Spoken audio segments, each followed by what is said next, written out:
வணக்கம். நான் உங்கள் ராமன். அடிக்க அடிக்க இரும்பு வலிமை பெறும் அவ்வளவுதானே என்று அதை மீண்டும் மீண்டும் திருப்பி திருப்பி பல கோணத்தில் அடித்து கொண்டே இருக்காதீர்கள். ஏனெனில் அது கூர்மையாக கூட மாறும்.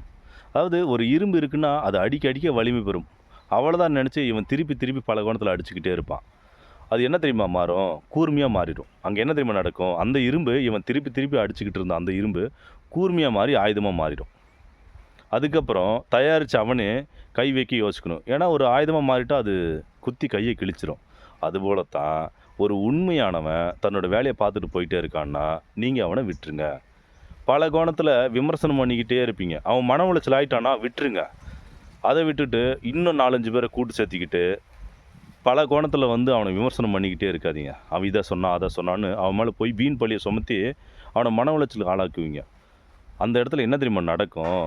இவ்வளோ மன உளைச்சல் பண்ண நீங்கள் அவன் பைத்தியக்காரனாக மாறுவான்னு நினச்சிருக்கலாம். ஆனால் அங்கே அது நடக்கவே நடக்காது.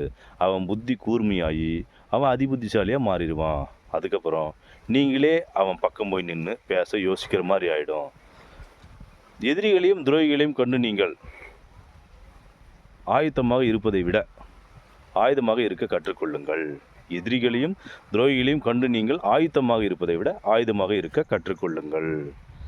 இங்கு உண்மையை கண்டு ஓடுபவன் எல்லாம் யாரோ ஒருவனை தெரிந்தும் தெரியாமலும் ஏமாற்றி கொண்டே இருப்பவன் தான். அதாவது ஒருத்தர் உண்மையாக இருக்கான், அவனை கண்டு இங்கே எல்லாம் பயப்படுறாங்க அப்படின்னா அவன் பயப்படுற அவன் யாரையோ ஒருத்தனை ஏமாற்றிட்டே இருக்கிறான் அப்படிங்கிறது தான் உண்மை. சரிங்களா?